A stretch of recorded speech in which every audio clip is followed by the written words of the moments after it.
बिस्मिल्लाहिर्रहमानिर्रहीम अस्सलामुअलैकुम स्टूडेंट्स, हम BSN 6 सेमेस्टर की सब्जेक्ट मेंटल हेल्थ नर्सिंग पढ़ रहे हैं। मेंटल हेल्थ नर्सिंग में आप लोगों के कोर्स का यूनिट 7 कंटिन्यू है। यूनिट 7 का लेक्चर 4 हमने स्टार्ट किया था, अल्टर थॉट्स एंड परसेप्शंस। इसका टॉपिक नंबर 1 साइकोटिक डिसऑर्डर हम कवर कर चुके थे। उसके बाद टॉपिक नंबर 2 शिजोफ्रीनिया हमने स्टार्ट किया है। शिजोफ्रीनिया का पार्ट 1 पार्ट 2 हम डिस्कस कर चुके हैं, जो कि हमारे चैनल के प्लेलिस्ट में मौजूद है, और चैनल के प्लेलिस्ट का लिंक आप लोगों को इस वीडियो लेक्चर के डिस्क्रिप्शन के एंड में मिल जाएगी, वहां से आप स्टडी कर सकते हैं। आज का हमारा जो वीडियो लेक्चर है, इसमें हम इसका पार्ट 3 पढ़ेंगे, जो कि इसका लास्ट पार्ट है। इस वीडियो लेक्चर के साथ ये कवर हो जाएगी। तो स्टूडेंट्स, पिछले वीडियो लेक्चर में मैंने आप लोगों को शिजोफ्रीनिया के सिम्टम्स पढ़ाए थे। डिटेल से मैंने आप लोगों को सिम्टम्स पढ़ाई थी, और उसमें जो डिफरेंट टर्मिनोलॉजीज़ यूज़ हुई हैं, जो कि MCQs पॉइंट ऑफ व्यू से बहुत ही ज़्यादा इंपॉर्टेंट है, वो मैंने आप लोगों को पढ़ाई हुई है। वो लेक्चर आपने ज़रूर देखनी है और उसको सही तरीके से समझनी है। आज के इस वीडियो लेक्चर में हम डिस्कस करेंगे सब टाइप्स ऑफ शिजोफ्रीनिया। सब टाइप्स ऑफ शिजोफ्रीनिया की अगर हम बात करें तो 5 सब टाइप्स है शिजोफ्रीनिया की। पैरानोइड टाइप है, डिसऑर्गेनाइज टाइप है, कैटाटोनिक टाइप है, अनडिफरेंशिएटेड टाइप है, और रेजिडुअल टाइप है। और आप लोगों की जो स्लाइड्स है, इसमें जो मेजर 3 टाइप हैं वो दिए गए हैं, पैरानोइड, डिसऑर्गेनाइज्ड और कैटाटोनिक। पैरानोइड टाइप जो है स्टूडेंट्स, इसकी अगर हम बात करें तो पैरानोइड टाइप के अंदर जिन लोगों को पैरानोइड टाइप शिजोफ्रीनिया हो जाती हैं, तो उनको प्रोमिनेंट हेलुसिनेशंस और डिल्यूजन्स होती हैं। हेलुसिनेशंस में से मोस्ट कॉमन हेलुसिनेशन उनको ऑडिटरी होती हैं, और डिल्यूजन्स में से मोस्ट कॉमन डिल्यूजन्स वो डिल्यूजन ऑफ परसिक्यूशन फील करते हैं। उनको ये लगता है कि कोई उन्हें फॉलो कर रहा है, कोई उन्हें मारना चाहता है। और यहाँ पे डिल्यूजन के अंदर जो उनके जहन में एक ख़ास किस्म की थीम बनती है, और उस थीम पे उनका पूरा फोकस होता है, वो चेंज नहीं होती, वो कंटिन्यू रहती हैं। जितनी वक्त उनकी ये पैरानोइड शिजोफ्रीनिया कंटिन्यू रहती हैं, उस वक्त तक, जब तक ये ठीक नहीं होती, तब तक उनकी ये डिल्यूजन जो है वो कंटिन्यू रहती हैं। यही थीम उनके जहन में हमेशा के लिए रहती है। जब तक ये बीमारी ठीक ना हो, तब तक ये थीम उनके जहन में होती हैं। फॉर एग्ज़ाम्पल, पैरानोइड जो शिजोफ्रीनिया है जिन लोगों को होती हैं, तो उनको फॉर एग्ज़ाम्पल ये फ़ील होती है कि जितने भी ब्लैक कपड़े जिन लोगों ने पहने हैं, तो वो शैतान की तरफ से भेजे गए हैं मुझे हार्म करने के लिए। शैतान ने उनको भेजा हुआ है मुझे नुकसान पहुंचाने के लिए। तो ये एक ख़ास वो थीम अपने जहन में बना देते हैं, और इसके बाद वो जो भी काम करते हैं इस थीम के बेस पे करते हैं। फॉर एग्ज़ाम्पल, अगर उनके जहन में ये थीम है, तो जब भी वो बाहर निकलते हैं, अपने सराउंडिंग में जो भी ऐसा इंसान वो देखते हैं जिसने ब्लैक कपड़े पहने हो, तो उससे ख़ुद को बचाने की कोशिश करते हैं, डिफेंसिव मैकेनिज़्म वो करते हैं, या फिर उस पर वॉयलेंट हो जाते हैं कि देखो ये मुझे मारने आया है, शैतान ने इसको भेजा है, अभी मैं इसको छोड़ूंगा नहीं। इस तरह वो उस पर जो है वॉयलेंट हो जाते हैं।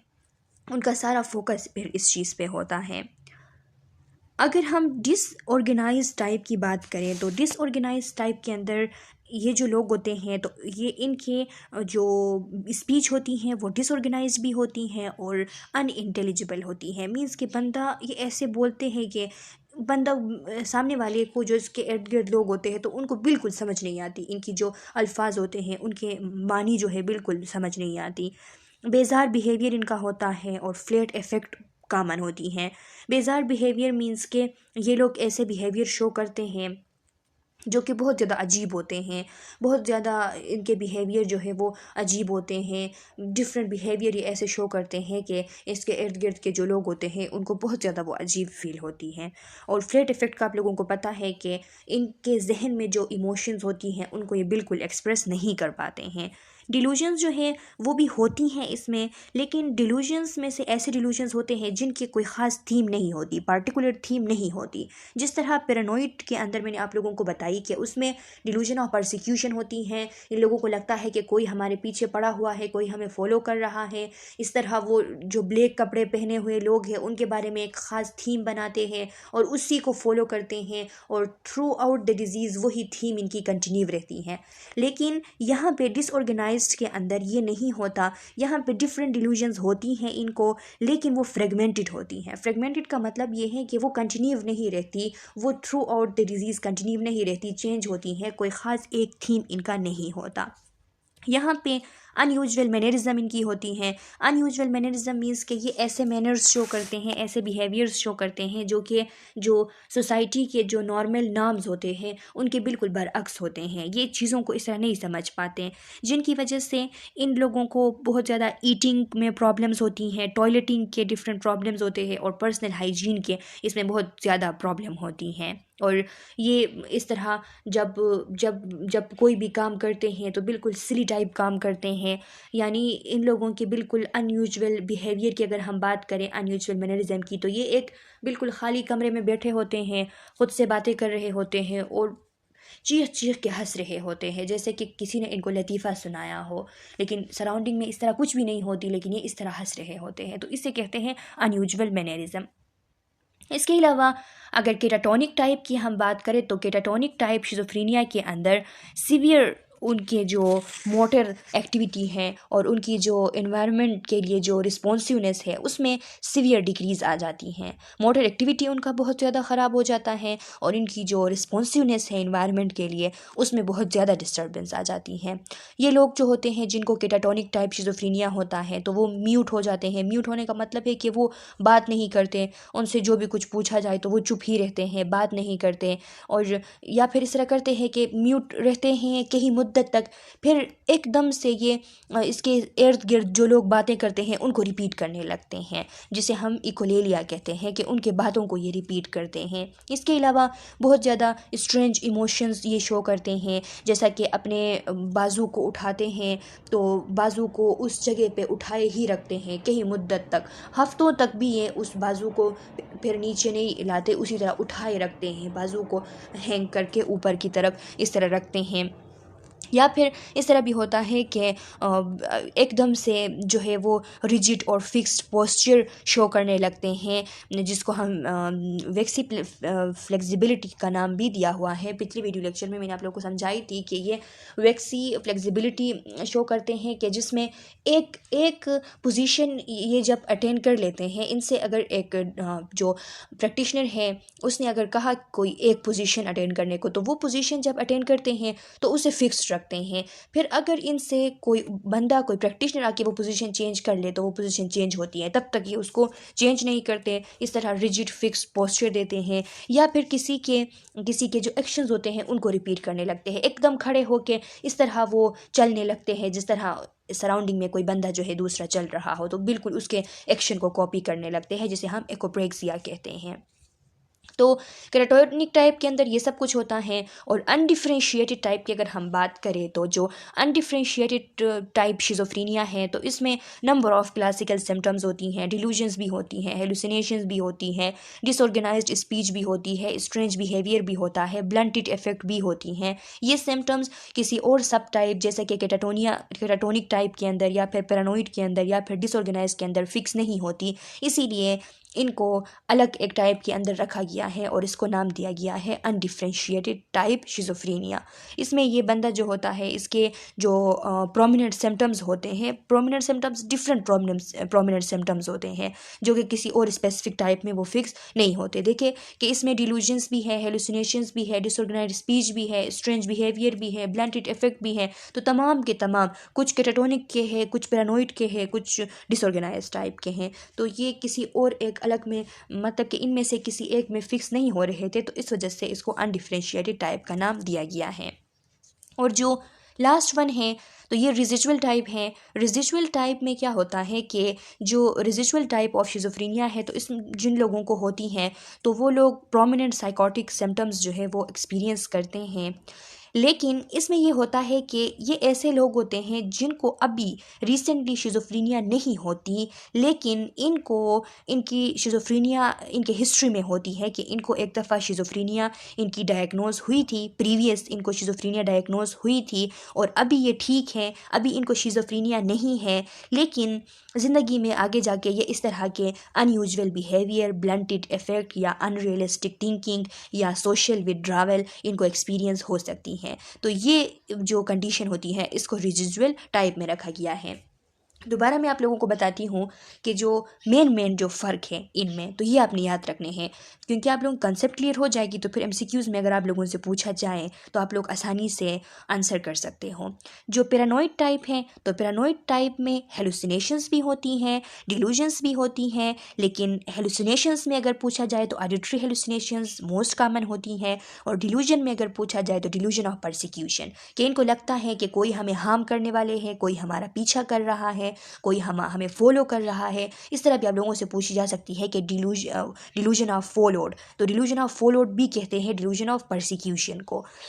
तो इसमें मेन चीज़ ये है पैरानॉइड टाइप के अंदर के इनको जो डिलूजन ऑफ परसिक्यूशन होती हैं तो उसके लिए एक ख़ास मेन थीम होती हैं, और उस मेन थीम के बेस पे इनके सारे एक्शंस होते हैं। वो थीम कंटिन्यू रहती हैं थ्रू आउट द डिजीज़, वो फिर ख़त्म नहीं होती, थ्रू आउट दिस डिसऑर्डर वो कंटिन्यू रहती हैं। जैसा कि एक थीम का मैंने आप लोगों को एग्जांपल दिया ब्लैक ड्रेस का, कि इनको ये थीम होता है कि ब्लैक ड्रेस जिसने भी पहना वो शैतान की तरफ से मुझे नुकसान पहुँचाने आया है।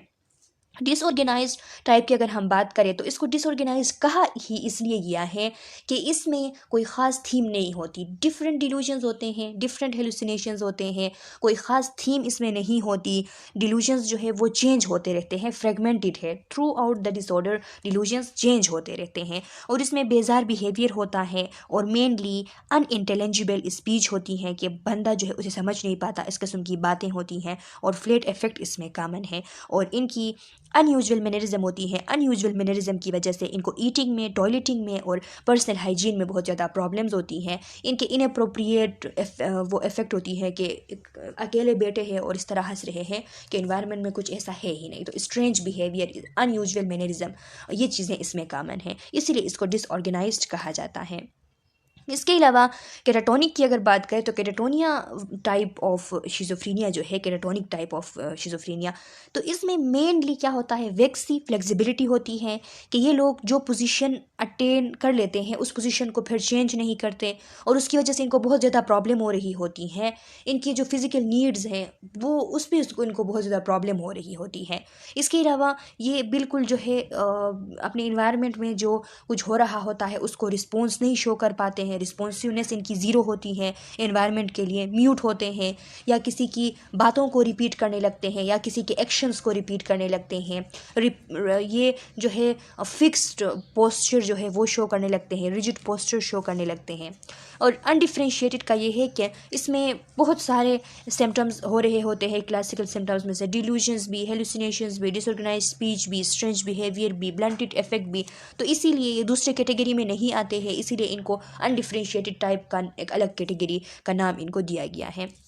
रिजिजुअल में मेनली ये होता है कि एक बंदा जिसकी शिज़ोफ्रीनिया की पहले से डायग्नोसिस थी और अब वो ठीक हो चुकी है, ठीक हो के कई अरसा गुजरने के बाद अब उसको एकदम से कोई साइकोटिक सिम्टम्स, कोई प्रोमिनेंट हेलुसिनेशन, या फिर कोई अनरियलिस्टिक थिंकिंग, या फिर ब्लंटेड इफेक्ट, या फिर उसको सोशल विड्रावल एक्सपीरियंस होती हैं, और ये जब जिस वक्त उसको एक्सपीरियंस होती हैं तो उसको नाम देते हैं रिजिजुअल टाइप ऑफ शिज़ोफ्रीनिया का। अब देखते हैं कि आप लोगों के स्लाइड्स में क्या लिखे गए हैं।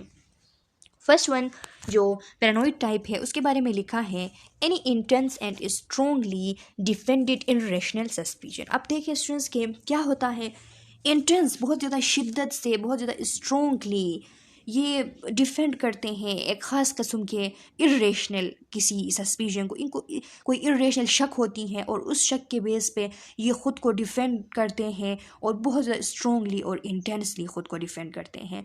Most common symptoms hallucinations and delusions. अब इसमें हेलुसिनेशंस और डिलूजन्स होती हैं। हेलुसिनेशंस में ऑडिटरी बहुत कॉमन होती हैं और डिलूजन में delusion of persecution. Defence mechanism में ये प्रोजेक्शन शो करते हैं। प्रोजेक्शन की अगर मेंटल हेल्थ के अंदर एज ए डिफेंस मैकेनिज्म हम बात करें तो ये ऐसी सिचुएशन होती है कि जिसमें एक बंदा अनकॉन्शियसली अपने जो बिहेवियर्स होते हैं, अपने इमोशंस होते हैं, अपने जो इम्पल्सेस होते हैं, अपने जो अनडिज़ायरेबल कैरेक्टरिस्टिक्स होते हैं, तो उनको, अपने थॉट्स को, अपने अनडिज़ायरेबल थॉट्स को, इन सब को वो एट्रीब्यूट करते हैं किसी और के लिए। एनवायरनमेंट में किसी भी शख्स के लिए, ख़ास करके जो पेशेंट्स होते हैं सेटिंग्स के अंदर, तो वो जो उनका प्रैक्टिशनर होता है जो उनको केयर प्रोवाइड करता है, तो उनके लिए ये सारे उनके बिहेवियर्स, इमोशंस, उनके अनडिज़ायरेबल कैरेक्टरिस्टिक्स के लिए वो एट्रीब्यूट करते हैं कि ये बंदा जो है मेरे साथ ये करने वाला है, इसको किसी ने भेजा है, या ये करने वाला है, या इसने मेरे खाने में जहर मिलाया है। तो इसको कहते हैं डिफेंस मैकेनिज़्म, कि उसके ख़ुद के जहन में ये सोच आती रहती है और अपनी सोच जो होते हैं वो अपने आप को उससे दूर रख के किसी और पे वो एट्रीब्यूट करते हैं कि ये वो कर रहा है इस तरह। तो इसको कहा जाता है प्रोजेक्शन। पैरानोइड शिज़ोफ्रेनिया के अंदर लिखा हुआ है, the person's paranoia may be extreme and they may act on it. They may show up at the door of FBI and ask why you are following me. Says Dr. Bowers, they may also behave oddly, have inappropriate emotional responses and show little pleasure in life। यानी ये जो लोग होते हैं जिनको Paranoia होता है, जिनको ये इस किस्म की एक पागलपन होती है, ये कि वो दूसरों पे शक करते हैं अपने सराउंडिंग में कि ये मुझे नुकसान पहुंचाएगा, तो ये बहुत ज़्यादा एक्सट्रीम लेवल पे होती हैं और वो डिफरेंट एक्शन शो करते हैं इससे रिलेटेड।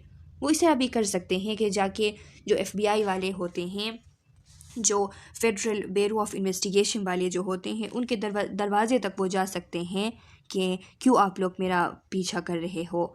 और ये जो डॉक्टर बॉवर्स थे, तो इन्होंने कहा था कि ये ऑर्डली बिहेवियर भी शो कर सकते हैं। ऑर्डली बिहेवियर कहते हैं कि एक अजीब किस्म की बिहेवियर को, जो ऑड बिहेवियर होती हैं, जिसको हम ऑपोजिशनल डिफिएंट डिसऑर्डर वाला बिहेवियर भी कहते हैं, कि जिसमें बंदा बहुत ज़्यादा रेजिस्टेंट होता है, बातों को नहीं मानता किसी के। अपने सराउंडिंग में जो लोग होते हैं तो उनके लिए वो उनके ख़िलाफ़ होता है, रेजिस्टेंट शो करता है। और इनके बहुत ज़्यादा इनअप्रोप्रिएट इमोशनल रिस्पॉन्सेस होते हैं और इनको ज़िंदगी में कोई खुशी जो है वो महसूस नहीं होती। Paranoid schizophrenics have hallucinations and delusions. इनको हेलुसिनेशंस भी होती हैं, डिल्यूजन्स भी होती हैं। They do not have disorganised speech but they have disorganised behaviour, catatonia और inappropriate effect.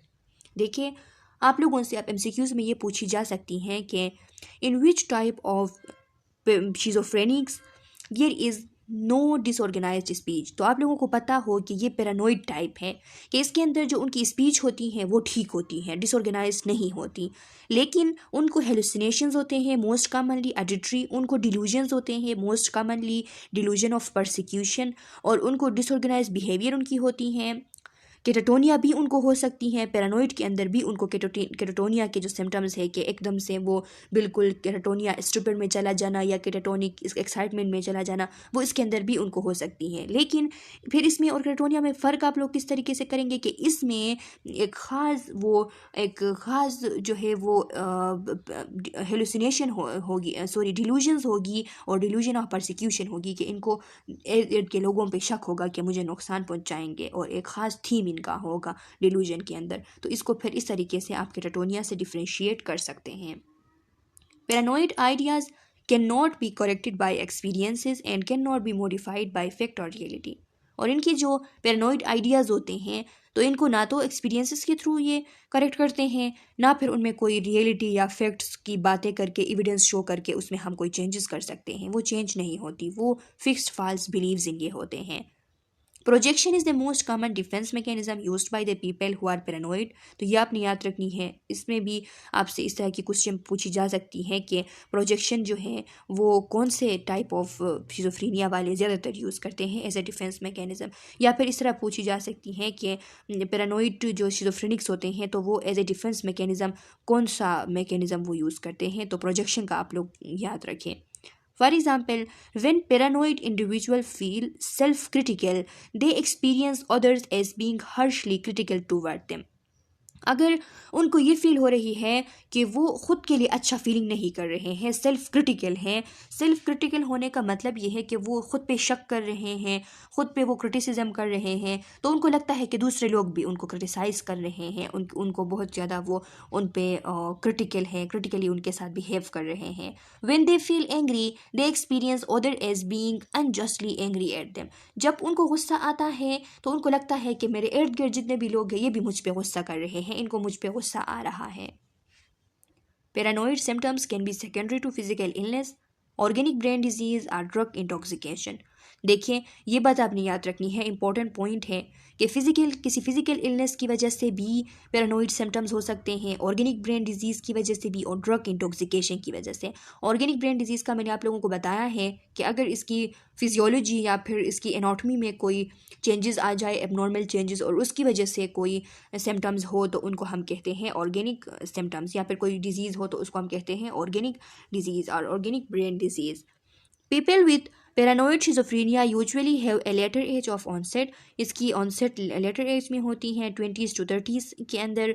They usually have deep feeling of loneliness, despair, hopelessness and fear of abandonment. आप देखें कि इनको बहुत ज़्यादा fear भी होती है, इनको लगता है कि मुझे अकेला कर दिया जाएगा, नाउमीद होते हैं, बहुत ज़्यादा मायूस होते हैं, और इनको fear of abandonment होती है, मतलब कि इनको ये फ़ियर होती है कि मुझे हमेशा हमेशा के लिए अकेला मुझे कम्प्लीटली छोड़ा जाएगा, ये लोग जो है अपने फैमिली या फिर अपने लव्ड वन, तो ये मुझे छोड़ देंगे, इस तरह इनको फीलिंग होती है। Upon assessment, you will find the paranoid schizophrenic is guarded, tense and reserved. अगर आप इनकी असेसमेंट करेंगे तो आप लोग फाइंड करेंगे कि ये लोग बहुत ज़्यादा ग्वार्डिड होंगे। ग्वार्डिड मीन्स कि ख़ुद की हिफाजत करेंगे, ख़ुद को महफूज करने की कोशिश करेंगे। रिज़र्व भी महफूज करने को कहते हैं, ख़ुद को महफूज करने की कोशिश करेंगे, ख़ुद के हिफाजत के लिए वो जो है बार बार वो बोलेंगे भी और काम भी ऐसे करेंगे कि आपको शो होगा कि ख़ुद की हिफाजत कर रहे हैं, और बहुत ज़्यादा टेंस होते हैं, टेंशन में होते हैं। They may even be hostile, वो हॉस्टाइल भी हो सकते हैं, ऑड बिहेवियर भी शो कर सकते हैं। ड्यूरिंग हॉस्पिटलाइजेशन द पेशेंट में make offensive criticism, so it is important for the staff to not react to these criticism. Hospital stay के अंदर जो स्टाफ है तो उनके लिए बहुत ज़्यादा क्रिटिसिज्म उन पे कर सकते हैं कि मुझे जहर दे रहे हैं, मुझे मारने के लिए चाकू इसने अपने पास रखा हुआ है, इस तरह बहुत सारे क्रिटिसिज्म, ऑफेंसिव क्रिटिसिज्म ये कर सकते हैं। तो इसीलिए ज़रूरी है स्टाफ के लिए कि वो इस पर रिएक्ट ना करे, वो इनकी कंडीशन को समझे। Self care such as grooming, dressing and bathing is not a problem, in fact they may be dressed meticulous.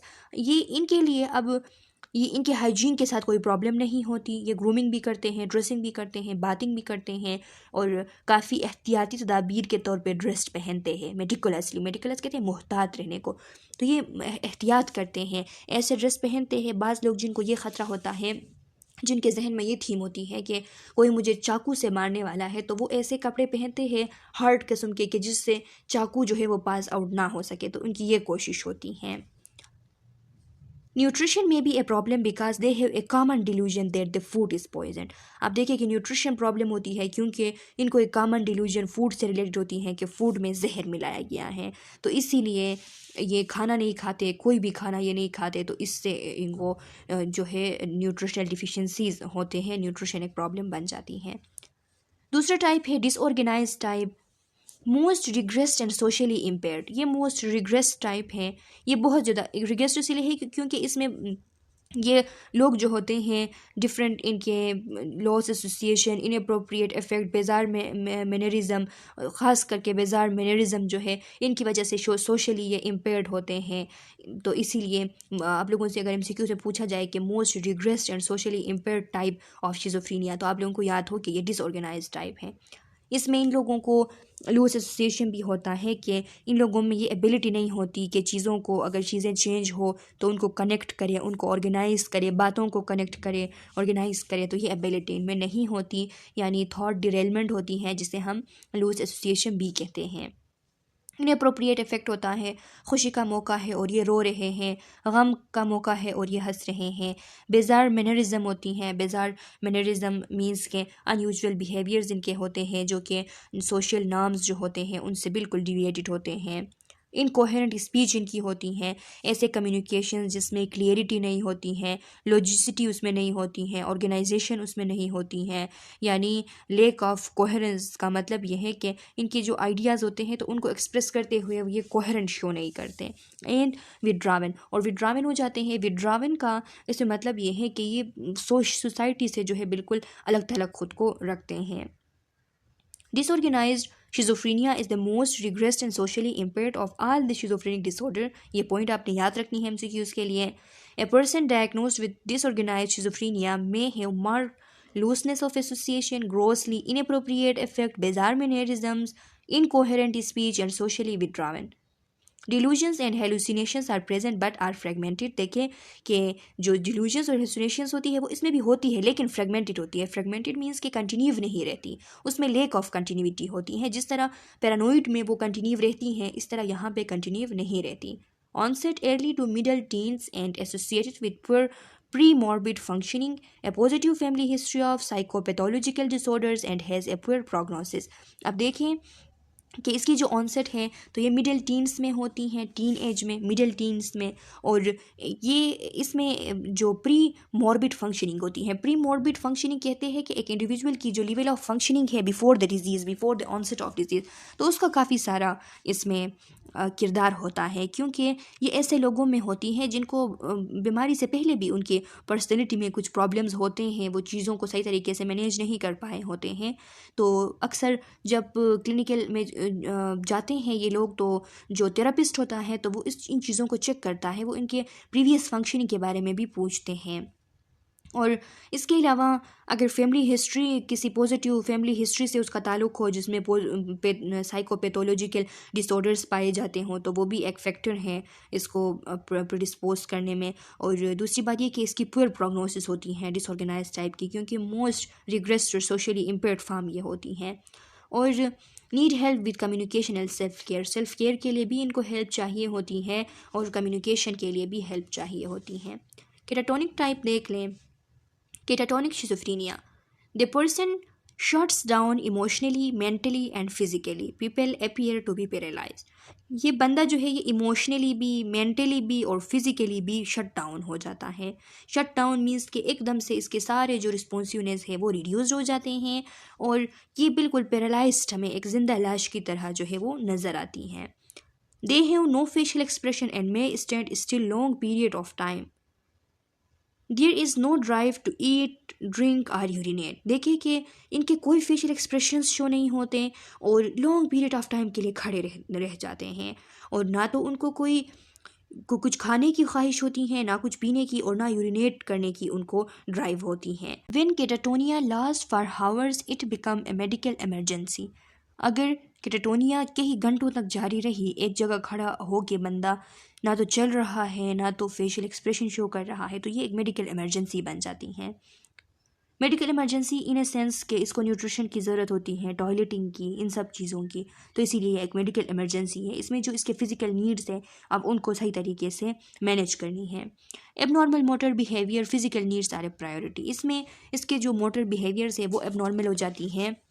Motor behaviour में एबनॉर्मलिटी हम उसे कहते हैं कि जब बहुत सारे डिस्टर्बेंसेस आ जाती हैं वॉलेंट्री मूवमेंट्स के अंदर, कि बंदा देखे कि इमूवेबल हो गया, मूव नहीं कर रहा बिल्कुल भी, या फिर कैटाटोनिक एक्साइटमेंट के अंदर एक्सेसिव पर्पसलेस मूवमेंट वो कर रहा है, उसकी जो कोऑर्डिनेशन है और मोटर फंक्शन की रेगुलेशन है उसमें डिसरप्शन आ गई है, तो इसको कहते हैं एबनॉर्मल मोटर बिहेवियर।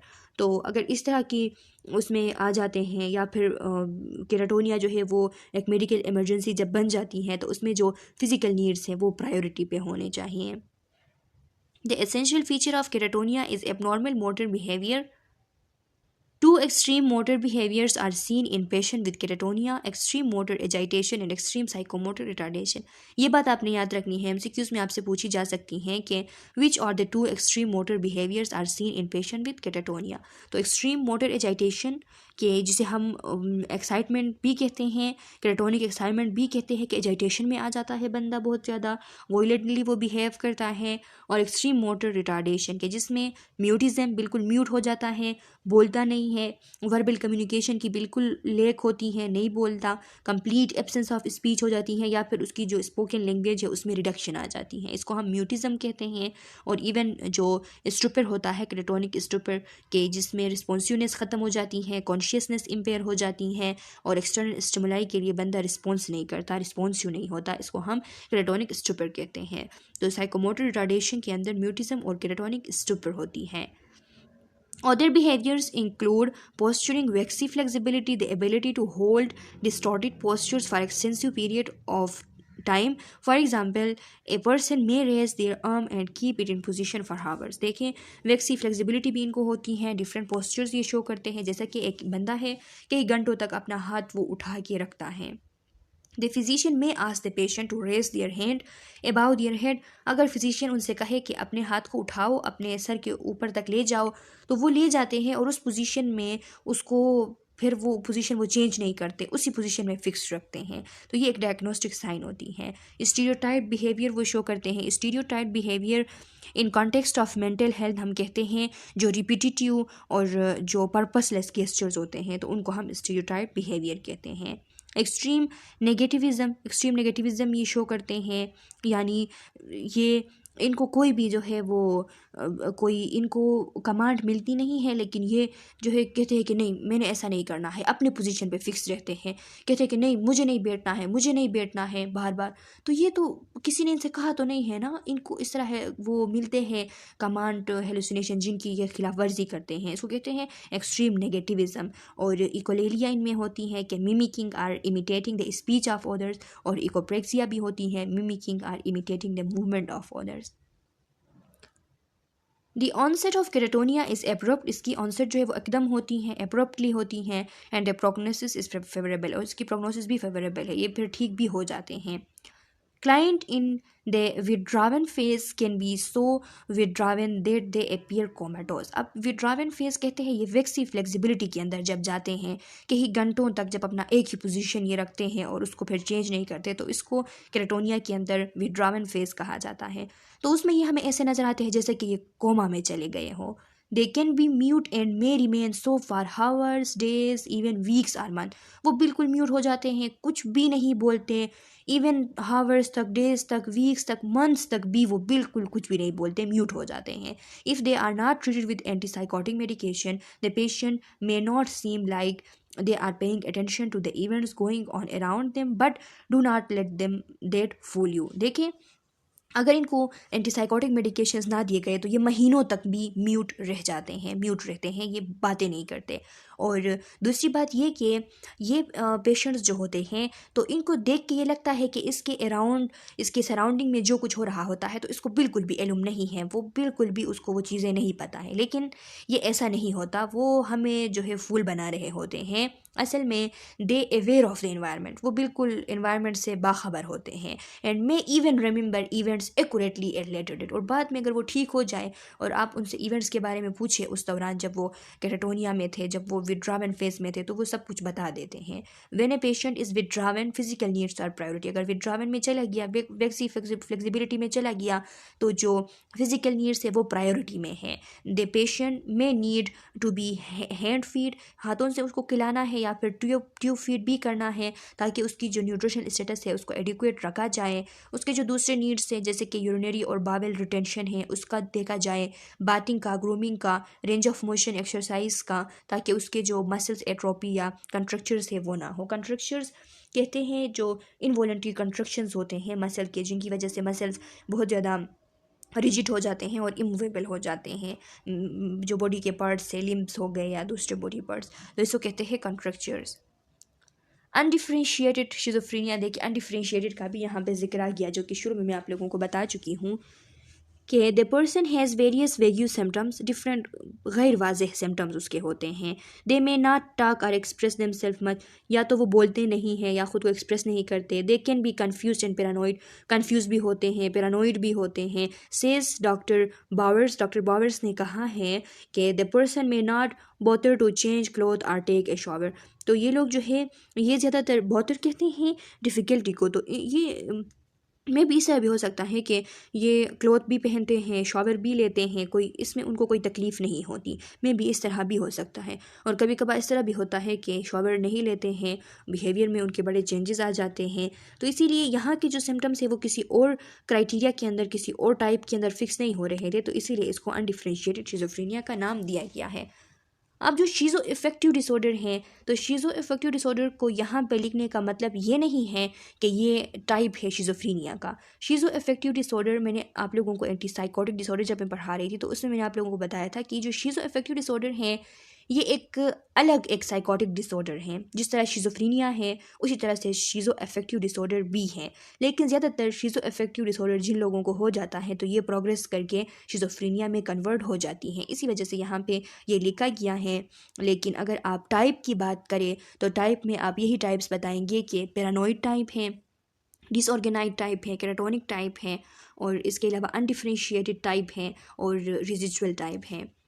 देखिए यहाँ पे लिखा है शिज़ो अफेक्टिव डिसऑर्डर के बारे में कि the person has delusional thinking and other symptoms of schizophrenia but they also present with one or more symptoms of mood disorder, depression, mania और हाइपोमेनिया। कि शिज़ो अफेक्टिव डिसऑर्डर हम उसको कहते हैं कि जिसमें शिज़ोफ्रेनिया के जो सिम्टम्स हैं वो भी होते हैं, जैसा कि डिल्यूजनल थिंकिंग हो गया या हेलुसिनेशंस हो गया वो भी मौजूद हो, और इसके अलावा कोई मूड डिसऑर्डर के सिम्टम्स वहाँ पे हो, डिप्रेशन हो साथ में, मेनिया हो या हाइपोमेनिया हो, और वो एटलीस्ट 2 वीक तक हो। ये जो शिज़ोफ्रेनिया के सिम्टम्स है, डिल्यूजन हो गया, हेलुसिनेशन हो गया, एटलीस्ट 2 वीक्स तक अगर हो तो फिर उसको हम शिज़ो अफेक्टिव डिसऑर्डर कहते हैं।